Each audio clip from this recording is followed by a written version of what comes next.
हे असं चारी बाजूला निबिड जंगल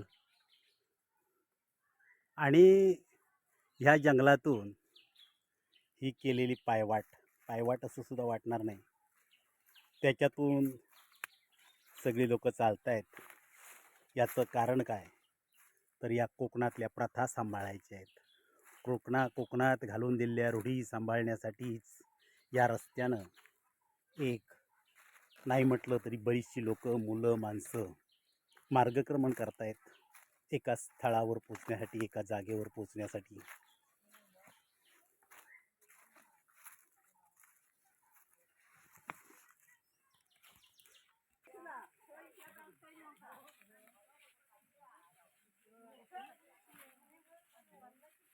जंगलातून मार्गक्रमण चालू आहे.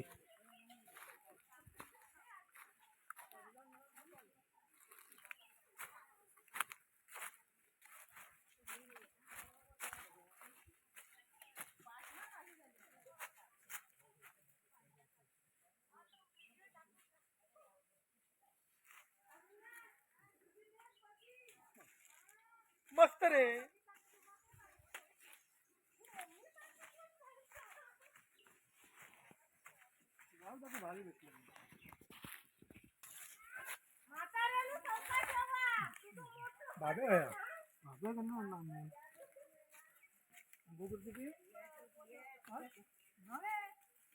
कोकण आणि कोकणातल्या रूढी प्रथा सांभाळणं. आज बघा, आम्हाला कोकण सांभाळायचं आहे आणि हे कोकण सांभाळण्यासाठी असे छोटे छोटे कार्यक्रम, पूर्वापार चालत आलेले कार्यक्रम करावेच लागतात. नाहीतर या जंगलात आपण जंगल पाहू शकता, कोण कशाला येईल. इथे जंगली जनावरं पण असतात, त्याच्यामुळं सहसा एकटा कोण येऊ शकत नाही. पण आज येथे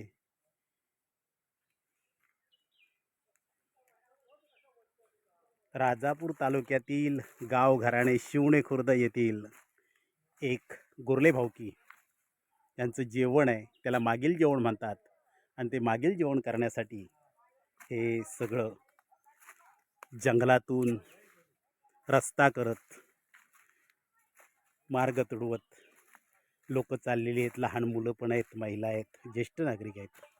आपण पाहू शकता ही वेगवेगळ्या प्रकारची झाडं, वेली, असं हे घनदाट जंगल.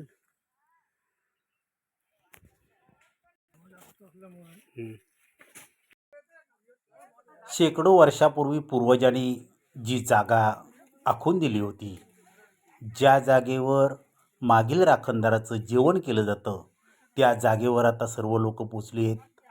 जागेची साफसफाई करतायत. काही लोकांनी सर्व सामान आणून बाजूला ठेवलं आहे. प्रत्येक वर्षी चुली त्याच असतात. फक्त त्या चुली व्हाळाच्या पाण्याने बुजलेल्या असतात. त्याच्यातील वाळू काढून त्या चुलीवर परत जेवण केलं जातं. आजूबाजूचा पाचोळा जाळून जागा साफ केली जाते. आपण परिसर पाहू शकता, बाजूलाच पाणी आहे आणि या संपूर्ण जागेत ही एवढीच एक अशी जागा आहे की ती मैदान आहे आणि शेकडो लोक एकाच वेळी जेवायला बसतात. हे पहा, यावर्षी पाणी जास्त आहे, त्यामुळे त्या जागेवर येण्यासाठी हे लोक दगडाचा पूल बनवत आहेत, जेणेकरून पाण्यातून यावं लागणार नाही. आपण बाजूचे धबधबे पाहताय, आता थोडे क्षीण झाले, पण पावसाळ्यात मात्र ही जागा आहे, तुफान पाणी असतं. कोकणातली एक जागा आहे, खरोखर निसर्गरम्य असं स्थान आहे. पावसाळ्यात खूप पाणी असतं, परंतु या जागेवर दरवर्षी शिवणे खुर्द गावातील गोरले भाऊकी येऊन आपलं मागील जेवण करतं. आणि हे मागील जेवण करण्याचं हे कित्येक मला वाटतं शेकडो वर्षे आज या एकाच जागेवर येऊन प्रत्येक वर्षी आपलं मागील जेवण करतात. समोर पाहताय, या दगडाच्या पाठीमागे ती जागा आहे. मी आपल्याला ही जागा दाखवली आहे, पुन्हा दाखवणार आहे. आणि निसर्गरम्य असं स्थान पहा. पावसाळ्यात या जागेचा काय प्रकार असेल, किती पाणी असेल, हे आपण अंदाज करू शकता. कारण मी आता जिथे उभा आहे किंवा समोर हा जो दगड दिसतोय ह्या दगडाच्या अगदी वरच्या बाजूपर्यंत पाणी जातं, एवढं जास्त पाणी इथे असतं. आणि उन्हाळ्यात तर आपण पाहू शकता आता धबधब्याखाली आंघोळ करणं हे सुद्धा एक इथलं भाग्य आहे. आता इथे जेवण झाल्यानंतर काही मुलं इथे आंघोळ करायला येतील. पाण्याच्या प्रवाहाने या दगडांचे झालेले तुकडे तुकडे आपण पाहत असाल. हा जो दगड आहे जांभा दगड आहे.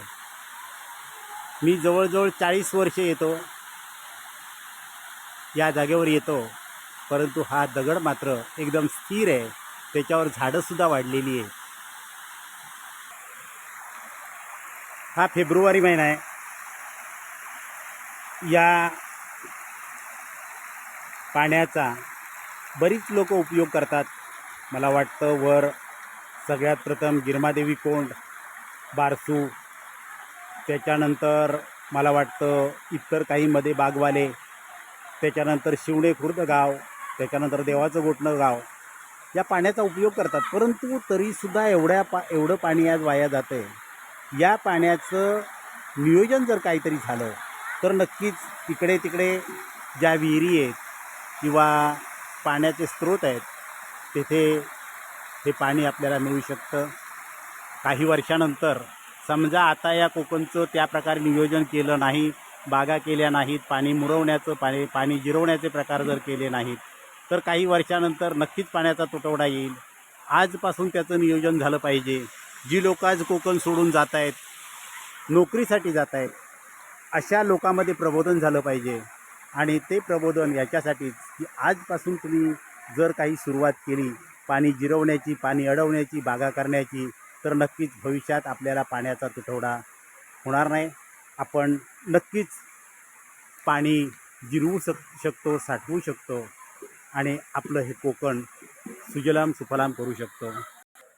येत्या आता गोरले भावकीचा मागील नैवेद्य होणार आहे आणि त्याच्यासाठी जेवण करण्यासाठी ही सगळी तयारी चाललेली आहे. थोड्याच वेळात आम्ही येथे तो नैवेद्य, ते जेवण बनवणार आहोत. मी आपल्याला बराचसा कार्यक्रम दाखवणार आहे. हा सुद्धा एक कोकण वाचवण्याचा प्रकार आहे. लोक एकत्र आली पाहिजेत, एकत्र राहिली पाहिजेत, कोकण वाचलं पाहिजे. आणि त्याच्यासाठीच हे जे प्रयत्न आहेत असे सर्वांनीच प्रयत्न करावेत अशी मी आपणा सर्व कोकणवासियांना एक विनंती करतोय. जेवण बनवायला सुरुवात झाली आहे. महिला त्या तांदूळ साफ करणं, भाजी चिरणं, भाजी साफ करणं ही कामं करतायत. आचार्याने चुली पेटवलेत, चुलीवर पातेली ठेवली आहेत आणि जेवण बनवायला सुरुवात झालेली आहे. लवकरात लवकर जेवण करणं याच्यासाठी त्यांची गडबड आहे. आपण परिसर पाहू शकता. हे एक छोटंसं मैदान आहे. पाण्याचा प्रवाह बाजूला आहे. बाजूला छोटंसं मैदान आहे. चारी बाजूला दगडांनी व्यापलेलं. मुलं पहा दगड चढून जाण्याचा प्रयत्न करतायत. आणि अशा या परिसरात येऊन प्रत्येक वर्षी आम्ही जेवण बनवतो आणि हे पूर्वापार चालत आलेलं आहे. आणि या जागेवर या जंगलात येऊन, म्हणजे घरापासून नाही म्हटलं तरी 2-3 किलोमीटर जंगलात येऊन हे जेवण बनवणं, राखणदाराचा नैवेद्य करणं, हे खरोखरच एक स्वर्गीय सुख आहे. आम्ही प्रत्येक वर्षी या जागेवर येतो. आज नाही म्हटलं तरी माझ्या आठवणीप्रमाणे 40-45 वर्षे या जागेवर मी येतो. आपण ही जागा पाहू शकता. खरोखर पर्यटनासारखं स्थळ आहे. इथे धबधबेसुद्धा आहेत. मी आपल्याला धबधबे दाखवलेत. आणि खरोखरच ही पर्यटन स्थळ व्हावं अशी ही जागा आहे. बाजूलाच पहा मुलांनी आंघोळ करायला सुरुवात केली आहे. स्वच्छ सुंदर असं पाणी आणि त्या पाण्यात पोहण्याचा आनंद मुलं घेताना दिसत आहेत. प्रत्येक वर्षी मुलं या दिवसाची वाट पाहत असतात.